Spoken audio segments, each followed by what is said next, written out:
you did with the organizing the music and the concerts, and I hope to talk with you some more about maybe expanding on the music. Thank you, and that is the goal for 2025. We're already working with USAO to make it even better, opening night even bigger this next year. Yeah, and I thought one idea we might talk about is maybe some caroling teams, or somebody that might just open up in carols, as they're walking around the park during that time. Wasn't my idea, it was actually my son-in-law's idea, so. It's a great idea. Just passing it around. But thanks for all the hard work. It was impressive, well organized, and well executed. So thank you. It was great just to walk around and enjoy it. All the hard work everybody put in.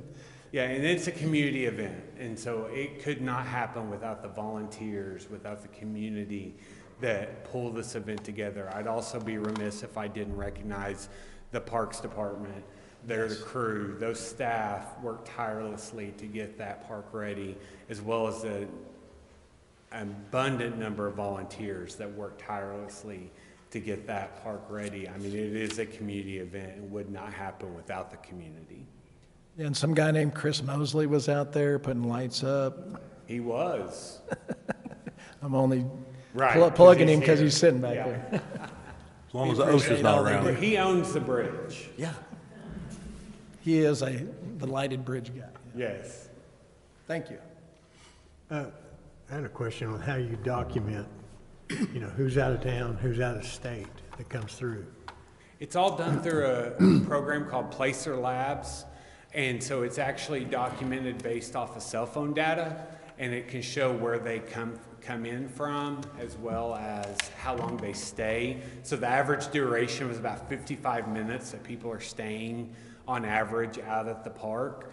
And they can also, it even pinpoints down to show us that people walking in versus driving in. A lot of people used to say that the success of the festival was based off how long the line was. Well, what we're seeing is more people are walking through. We added 400 additional parking spaces this year to try to allow for more parking. We realize it's an ongoing effort, and it's something that we will continue to work on and continue to try to improve upon. But just adding that 400 spaces this year made a night and day difference, and we're showing more people getting out, interacting, and the board is really focused on creating a positive experience and getting people in to actually have an experience there versus just driving through and spending some time in the community. Sir. Were you in on very many discussions regarding in the community, the annoyances to the community does that come to your level? It does. Directly. It does, because we take that seriously. Do you take that to the board, or how does that work? It goes to the board as well.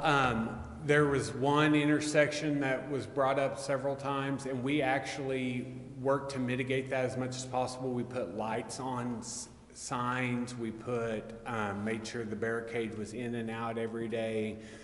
We lit up the do not block driveway signs, and we realized that this event does not come without some annoyance to the community or some challenges, but we take that as an opportunity to continue to evolve and grow and try to make and work with the community to make it better versus just staying stagnant and, well, this is the way we've always done it. We want to expand. So we did that this year. We added some police officers or some sheriff deputies in and out of the park for traffic control.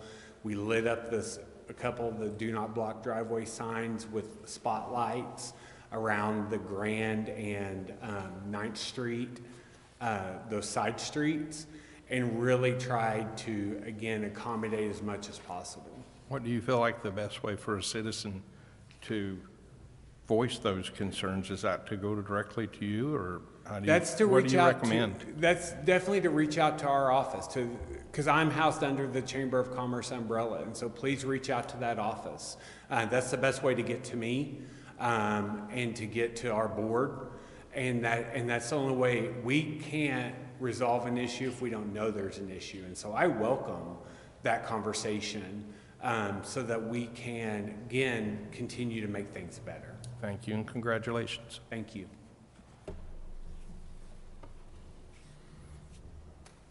I think that's it. Thank you all. Thank you, Matt. You, Appreciate all that you do, Matt. Thank you for all the volunteers and the board members.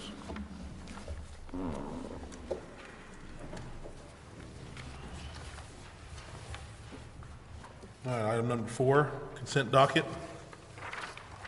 I make a motion, we approve the consent docket as presented. Second? Discussion? Roll call? Yes. Yes. Yes. Abstain? Gertis, Yes. Boyd, Yes. Grayson. Yes. Item 6A, discussion, consideration, and possible action to approve pay request number 1 in the amount of $61,370 to COC 2408 Shannon Springs Park Pool Rehabilitation. So moved? Second? Discussion? How many installments will there be on that? Oof. Spencer's not here today, is he? I think that, wasn't it over 200,000? So You said there was a total, is around, it's probably going to be about 4 and 452, 452 is the total. Okay. 452,000. Oh, 432, okay. Okay. so I'm sure it's just like anything else, they're taking draws as they get material and expend labor Seven. costs, Be 7 of them. if it stays at that pace. Yeah. Okay.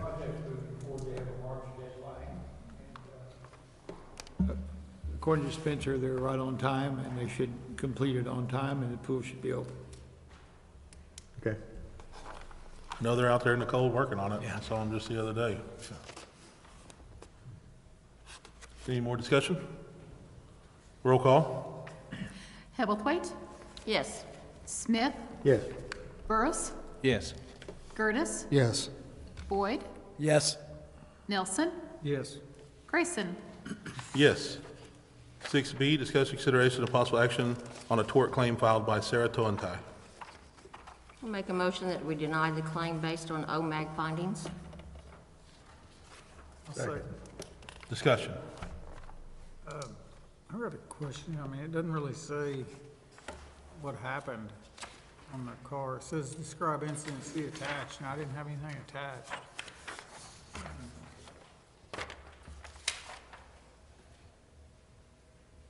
I think I handed you that paper. And then the other question I had was, it said that the county owned that road, but they take control of it about the place where her house is. So from 81 to about her driveway is the city of Chickasha's control Is it? of County Road 1330. And everything on the other side of that is the county. In fact, there's a sign that says county maintenance begins. About where the mile to the industrial park is, right around in there. 'Cause we annexed. Yeah. So I don't know if that would change. I mean, I don't think it would. I mean, we've never paid a claim on a pothole. No, and you know, our insurance carrier is who's recommending the Yeah. action. But I just wanted to bring it up that I believe the city is responsible for part of that road. Maybe I'm wrong, but Mayor, I too am not sure how we got here. Apparently, a person has come to the city with a claim of damage to a vehicle. Correct.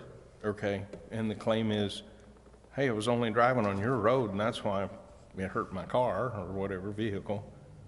And what is that process? Did they come to you, Susan, or? They file a tort claim with me. I turn it over to OMAG. Okay. Once I turn it over to OMAG, they do the investigation. It's out of our hands. They make the investigation, then they make a recommendation. And they brought the recommendation back to us. Their recommendation Is to deny. is to deny. Yes, sir. Okay. And did you find any different information about, I didn't really hear all your question, Oscar, about, you felt like Well, that the OMAG actually, do you think differently than OMAG's result of who owns the road?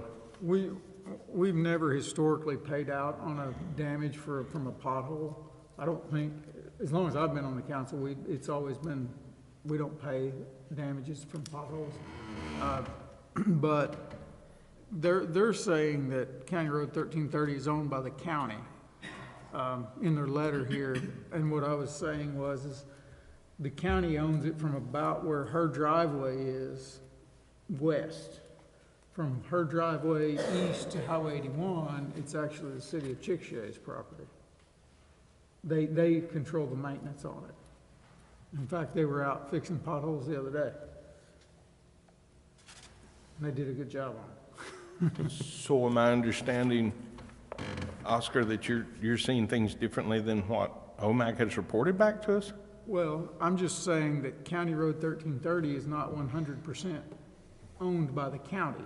Okay. Some of it's owned by the city, and they just determined, so in their determination in this letter, they say, I have determined that County Road 1330 is owned by the county. The city of Chickasha is not liable for this claim. So, like I said, we've had other claims for potholes and damages to vehicles on potholes, and we've never paid them. So I'm not saying we should pay this one. I'm just saying that County Road 1330 is not 100% owned by the county. Oscar, I think you're right, because I think even if it would have been a city street, because we've had these before, OMAC still would have found no liability. They expect you to either A, slow down, or B, go around them, unless it's one of those things where maybe you've reported it over and over and the city has been negligent on ever putting it in. I mean, we're talking a long, long time, or, never fixing them. But, the city can only fix as many as they can get to. Okay. Thank you for the additional information. Any more discussion? Need a roll call, please. Smith, Yes. Burris, Yes. Curtis, Yes. Boyd, Yes. Nelson, Yes. Ebblethwaite, Yes. Grayson. Yes. Item 6C, public hearing to discuss, consider the use on review permit to Epic Charter Schools for 2439 and 2449 Ponderosa Drive for applicant Rivers Cook. It is 7:04. I'd like to go ahead and open the public hearing. Evening. I'm Rivers Cook with Epic Charter School. Just wanted to let you know a little bit about Epic Charter School. It's an online-based school. We currently have about 35,000 students in Oklahoma, all 77 counties. What we initially did was send a team out before me and was trying to get leases and get into these areas of interest for Epic. And there were some mistakes in the beginning with the planning and zoning of this area that we're interested in, but I'm hoping tonight y'all can help resolve that issue. We are a public school. We get funds just like every other school. We have put a lot of time into finding the best teachers to meet the demands of our students. We have about 19% are special ed, and then the other 81 is just like every other child that just has a little different way of learning. And so in your area, in a 30-mile radius, there is 1,600 students that we currently service. And we've been doing this for years, and we use your public libraries, we use your public restaurants like Subway and McDonald's to use access to internet or a good, comfortable place to get some education going on with the teacher. Because we require our teachers and our students to come together in person once a week. And then there's once a week they'll do an online Zoom. And then we have 24/7 access to tutors or help or access to anything. So we really support the education part for our students. But we've found that we've just kind of outgrown the public libraries and other situations like that. So we're going into the top 40 counties that we have students in, and Grady County is one of those. And we're putting in these microsites, is what we're calling them. It's just a place that our students and our teachers can come into a safe environment, relax, and learn. And so we've used a spot over here by Harbor Freight and Atwoods and put 2 tenant spaces together And we've put our servers to have the fastest internet that's possible. We've put in cameras and security, and you have to badge in or be let into the building. We also have already set up desks and tables so that they can come in and learn. We are trying to just make this a very pleasant, inviting space for our students and our teachers just to come and sit and learn. And we don't feed them. It's not like a traditional brick and mortar where they feed them and have a schedule. This is where our students and our teachers reach out and log in to an online system and reserve a space at that spot. And then they will come and use that space for that time period and then leave. And we initially thought we had everything correct with the city of Chickasha, and this happened before my time here at Epic, and I'm trying to come here and help resolve this issue. We had an issue with the zoning part of the building, and I'm hoping that y'all can help resolve that tonight. We're happy to be in the community. The students that we're here to help are already in your community, and some of them are going to be a little bit further out, and they're going to be coming to your community to use this space. And we usually have the parents will be in the vicinity for like the hour or the hour and a half, so they're always trying to find something to go spend their money on, or they might have to run into the grocery store and grab some items while they're in town. So this is going to bring a lot of people into your community as we're trying to educate their students. And so we're excited about it. And currently we've been, just for me this year, I've opened up 9 other sites from Lawton to Mustang to Piedmont, McAllister, Muskogee, all the way up to Miami.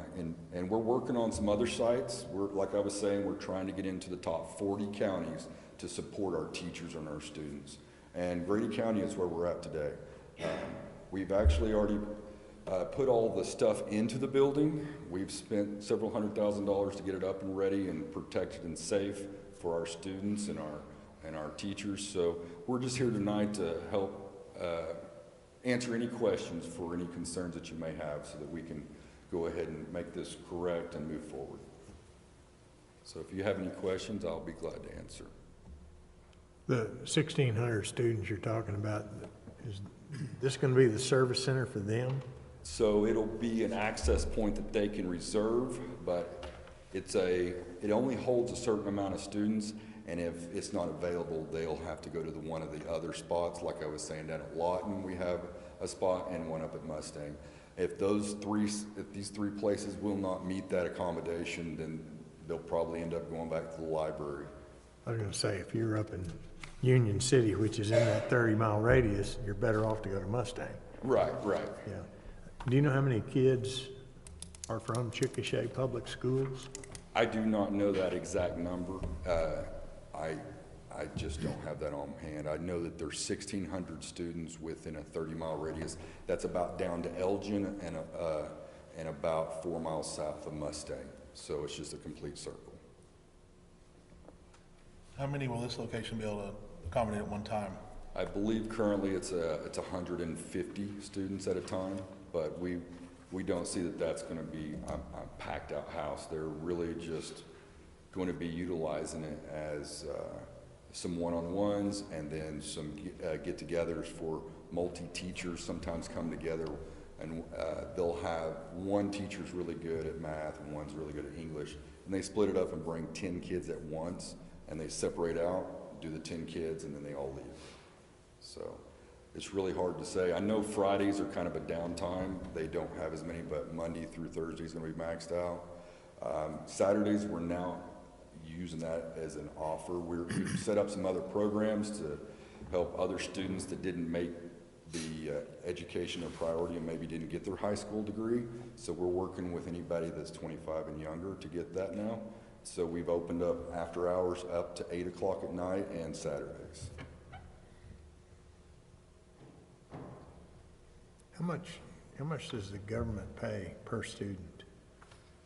That gets into the finances, and it's an Oklahoma State Department of Education that would have to supply that information. It's more of a finance. I know it's per pupil, and it's based on a number system on if it's a wealthy individual or a poor individual or an individual in need of services. So a special ed student might get a number 5, and a kid that doesn't need any might get a 1, and so that depends on how much money the individual student would get. But it's based the same way across the whole state of Oklahoma. For your local Chickasha High School, middle schools, the same numbers apply. Well, that's my point. If they're going to Epic, then they're not going to Chickasha, which means Chickasha's not getting the money, Epic's getting the money. But you're correct. For that student, Chickasha schools aren't. But we are renting the site, and so you're getting taxes off of us renting a monthly fee from the landlord who has to pay taxes. And then all of our parents that'll be driving here will be getting your gas or shopping at your stores.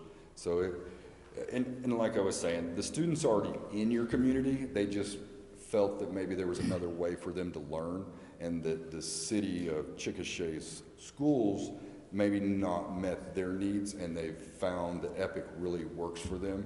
And so that's the only reason they've maybe moved over to our style of school, because we supply them with a computer and work with computer-based programs to help them succeed.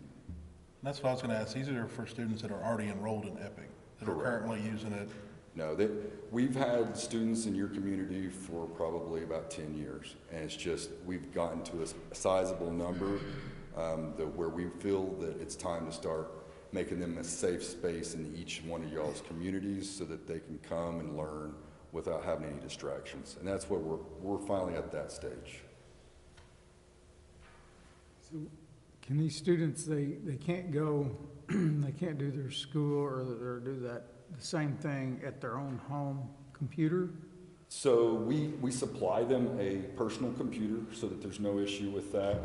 And we also have other means that we can offer them. But we found that having teachers go and visit students at their house is not really good, because everybody gets really relaxed at their house, and these teachers may be a little bit concerned in that. So they've always met in a public setting, and so that's where the libraries and other things would come into play. They just do that like once a week, or?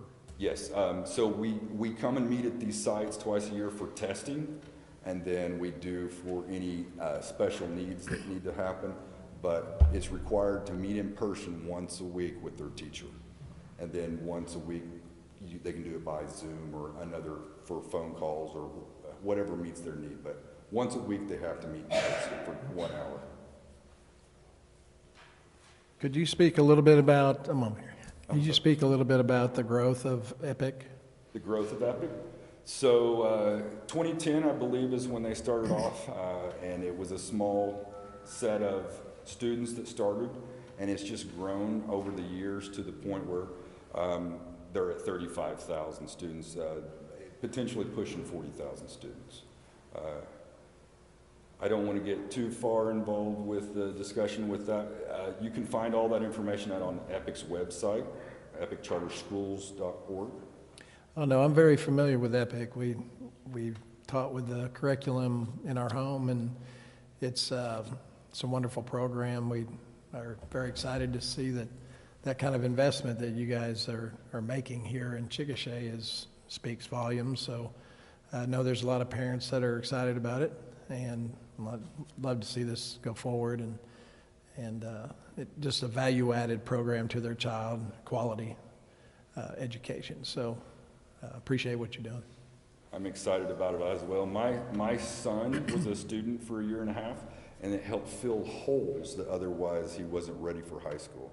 And now he's doing great at high school. Exactly. My daughter was in it for 1.5 years during COVID, and now she's in architect school up at OSU. So it really did a number and helped move my kids along. So I'm excited about it too.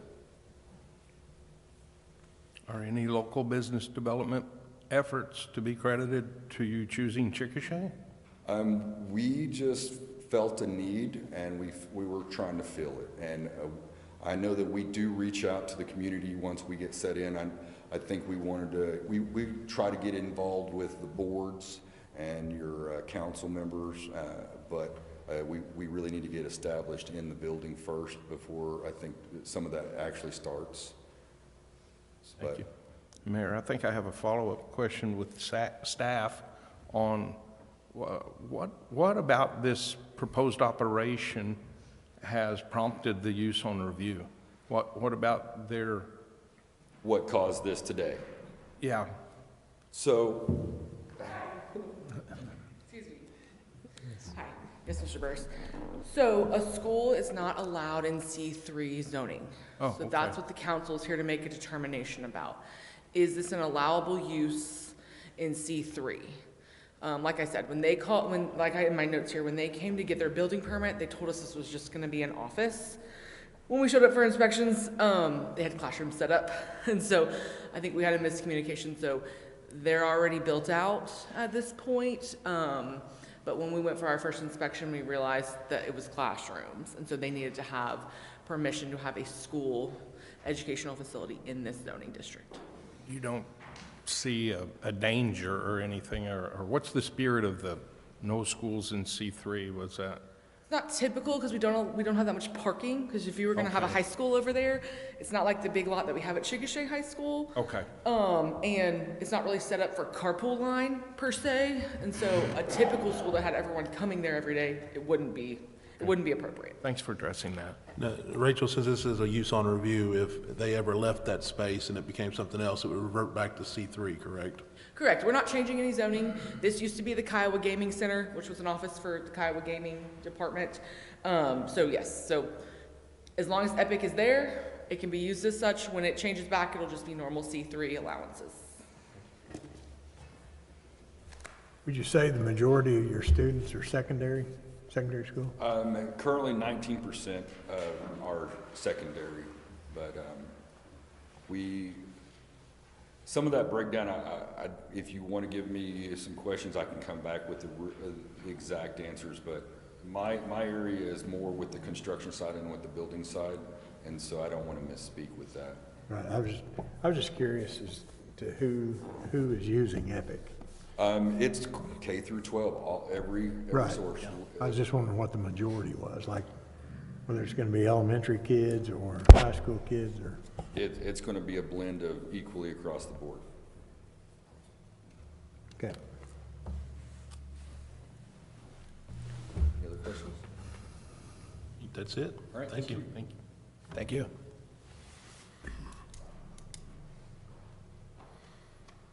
Anybody else? Looks like 7:20. I'd like to go ahead and close the public hearing. We'll move on to 6D, discussion, consideration, and possible action to approve ordinance 2501 for use on review permit for Epic Charter Schools to be located at 2439 and 2449 Ponderosa Drive. Make a motion to approve ordinance 2025-01 as presented. Second. Discussion? Roll call? Burris, Yes. Curtis, Yes. Boyd, Yes. Nelson, Yes. Ebblethwaite, Yes. Smith, Yes. Grayson. Yes. I'm pulling 6E.